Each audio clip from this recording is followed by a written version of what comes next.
ఈ యొక్క రాష్ట్ర ప్రభుత్వం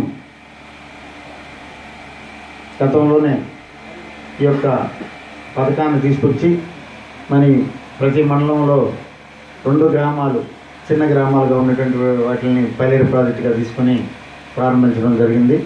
దానిలో భాగంగా మన మండలంలో గౌతమ్ నగర్ అయితేనేమి, రెండవదిగా రామన్నపాలెం తీసుకోవడం జరిగింది. పరిసరాల ప్రాంతాలు పరిశుభ్రతగా ఉంటే మనం ఎలాంటి ఇబ్బందులు లేకుండా ఆరోగ్యకరంగా ఉంటాం. తద్వారా గ్రామం కూడా మంచి ఆరోగ్యంగా ఉంటుంది. గ్రామంలో ఉన్నటువంటి ప్రతి ఒక్కరు కూడా బాగుంటారని ఒక మంచి ఉద్దేశంతో గౌరవ ముఖ్యమంత్రి గారు దీనికి శ్రీకారం చుట్టడం జరిగింది. దానిలో భాగంగా మన జిల్లాధికారులు అయితేనే మండలాధికారులు కూడా బాగా కృషి చేసి మరి ఈ యొక్క పైలట్ ప్రాజెక్టుగా తీసుకున్న 2 గ్రామాల్లో కూడా దిగ్విజయంగా బాగా జరుగుతున్నాయి. కాబట్టి మరి మండలంలో ఉన్నటువంటి ఇంకొన్ని గ్రామాలను కూడా అదే పదంలో నడిపించి తద్వారా కూడా గ్రామాల్లో ఎక్కువ గ్రామాలని ఈ యొక్క పారిశుద్ధ్యంతో కలిగినటువంటి గ్రామంగా, పరిశుభ్రత ఉన్నటువంటి గ్రామంగా, మరి అన్ని ఎలాంటి వ్యాధులు సోకకున్నటువంటి గ్రామంగా ఉండాలని ఈ యొక్క రాష్ట్ర ప్రభుత్వం 2వ విడతగా తీసుకోవడం జరిగింది. కార్మికులలో అయ్యేటువంటి కార్యక్రమం కాదు. ఇంత పెద్ద ఊరు యాక్చువల్గా మన కొడవలూరు మండలంలో పెద్ద గ్రామం ఏదైనా ఉందంటే అది ఎల్లాయిపాలెం. ఇప్పుడు అడిగి కనుక్కున్నా ఎల్లాయిపాలెంలో పారిశుద్ధ్య కార్మికులు ఎంతమంది ఉన్నారంటే 6 ఉన్నారు. చాలా హ్యామ్లెట్స్ ఉన్నాయి. కేవలం వాళ్ళ 6 వల్లే ఈ యొక్క ఇంత పెద్ద గ్రామాన్ని పరిశుభ్రపరచాలి. మనం వేస్తున్నటువంటి వ్యర్థాలను కూడా క్లీన్ చేసి మరి డ్రైనేజ్ని క్లీన్ చేయాలంటే అది జరిగేటువంటి పని కాదు.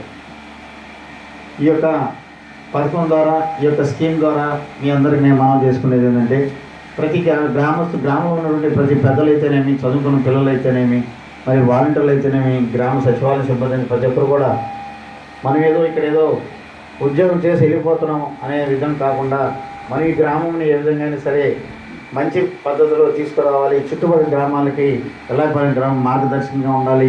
తద్వారా చుట్టుపక్కల గ్రామాలు కూడా ఎల్లాయిపాలెంలో ఉన్నటువంటి పరిస్థితి మన గ్రామంలో కూడా చేయాలని ఒక మంచి దీంట్లో తీసుకురావాలంటే ప్రతి ఒక్కరు కూడా ఈ యొక్క కార్యక్రమంలో భాగస్వాములు కావాలి.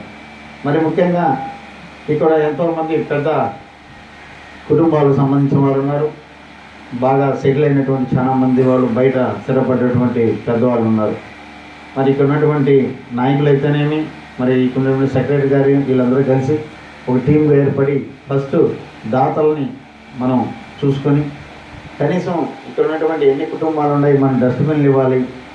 డస్ట్బిన్లు ఇచ్చేది కాకుండా మరి ఇక్కడ ఉన్నటువంటి గ్రీన్ అంబాసిడర్స్కి 6,000 రూపాయలు ఇస్తారు.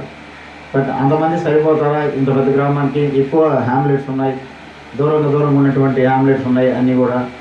కాబట్టి మరి ముఖ్యంగా మనం ఇది సక్సెస్ చేయాలంటే మరి దాతలు ముందుకు రావాలి. దయచేసి ఇది పెద్ద గ్రామం కాబట్టి దాతలను గుర్తించండి. తద్వారా గ్రామానికి కూడా అభివృద్ధి బాటలో తీసుకెళ్లాలంటే వాళ్ళకి కంపల్సరీ వాళ్ళ భాగస్వామ్యం వాళ్ళు చేయుతూ ఉండాలని మనం చేసుకుంటూ అదేవిధంగా సునీల్ రెడ్డి ఇక్కడ ఏదో కొన్ని కారణాలు వాళ్ళు రాలేదు. మరి ఇక్కడ ఉన్నటువంటి ఓల్డ్ స్టూడెంట్స్ అయితేనేమి వాళ్ళు బాగా చదువుకొని వివిధ ఉద్యోగాల్లో స్థిరపడి ఉంటారు. గ్రామాభివృద్ధి కొరకు పోయి కలిసి తప్పకుండా సహాయం చేస్తారు. ఆ సహాయాన్ని గ్రామాన్ని అభివృద్ధికి కూడా తీసుకురావాలి. గ్రామ అభివృద్ధి అంటే మనం ఏదో బిల్డింగ్లు లేదా వేరే విధంగా కాదు. గౌరవ ముఖ్యమంత్రి గారు ఎన్నో స్కీములు, కొన్ని కోట్ల రూపాయలు ఇచ్చే స్కీములు పెడుతున్నారు. మరి దీంట్లో కూడా ఈ యొక్క 2 రూపాయలు భాగస్వామ్యం చేయడానికి కారణం ఏంటంటే మనం కూడా ఒక 2 రూపాయలు ఇస్తున్నాం. తద్వారా ఈ గ్రామ అభివృద్ధికి, గ్రామ పరిశుభ్రతకి, గ్రామం బాగుండడానికి, ఆరోగ్యకరమైనటువంటి గ్రామంగా ఉండడానికి మనం కూడా దీంట్లో భాగస్వామ్యం అవుతున్నాం ఉద్దేశంతో ఈ యొక్క 2 రూపాయలు ఉపయోగపడుతుంది. కానీ లేకపోతే ఈ స్కీముల్లో ఇది ఒక 1000 కోట్లు పెట్టి రాష్ట్రం మొత్తం కూడా సరిపోతుంది. ఆ ఉద్దేశం కాకుండా మన గ్రామాన్ని పరిశుభ్రపరచుకోవాలి. ఆ ఉద్దేశంతో ఈ యొక్క ఇన్వాల్వ్మెంట్ చేసి ఈ యొక్క 2 రూపాయలు కూడా ప్రతి కుటుంబం దగ్గర కూడా మనం వసూలు చేయడానికి మనం కోరుకున్నాం. అదే కాకుండా మరి గ్రామంలో ఉన్నటువంటి పిల్లలు మరి ఇక్కడ కొన్ని ఆఫీసులు ఉంటాయి, పరిసర ప్రాంతాలు ఉంటాయి. ఆ పరిసర ప్రాంతాల్లో ఉద్యోగం చేస్తున్నటువంటి స్కూల్ హెడ్ మాస్టర్ అయితేనేమి, ఇక్కడ ఏ యొక్క ఆఫీస్ అయితే ఆఫీసు సిబ్బంది కూడా ఆఫీస్ చుట్టుపక్కల ప్రాంతాలు కూడా పరిశుభ్రతగా ఉంచుకోవాలి.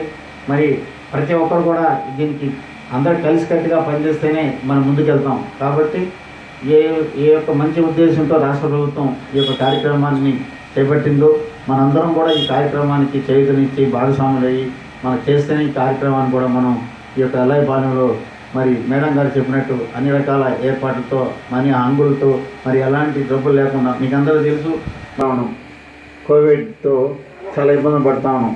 ప్రతి ఒక్కరు కూడా రాగానే ఇక్కడ శానిటైజర్ మనం యూజ్ చేసుకొని వస్తున్నాం. ఎందుకంటే శుభ్రతగా ఉండాలనే ఉద్దేశంతో. ఎగువ లేకుండా పోవాలనుకుంటే మనం పరిశుభ్రతగా మరి దూరంగా వ్యవహరించాలి. అన్ని కార్యక్రమాలు కూడా కొన్ని జాగ్రత్తగా ఏదైతే ప్రభుత్వం దీన్ని చేయనిస్తే పార్టీకి అతీతంగా, కులాలు మతానికి అతీతంగా, ఏ యొక్క వాడలకి ప్రతిదానికి అతీతంగా కూర్చొని మాట్లాడుకొని అన్ని ఏరియాలో బాగుపడితేనే గ్రామం బాగుపడుతుంది. కాబట్టి ఎలాంటి పార్టీలకు సంబంధం లేకుండా పార్టీలకు ఇన్వాల్వ్మెంట్ చేయకుండా దీనిలో ఈ కార్యక్రమాన్ని జయప్రదం చేయాలని గ్రామస్తులను ఉన్నటువంటి వాలంటీర్లను మరి సచివాలయ సిబ్బందిని మరి వేదిక మీద ఉన్నటువంటి పెద్దరిని ప్రతి ఒక్కరూ కూడా కోరుకుంటూ సెలవు తీసుకుంటూ ఉన్నాం. పోషిస్తాను. అశుభ్రతపై రాజీ లేని పోరాటం సాగిస్తాను. నా బంగారు బాటలు వేయుటకు తోడ్పడతాను. గ్రామాలు ఆర్థిక స్వావలంబన సాధించి ఆదర్శ గ్రామాలుగా మనం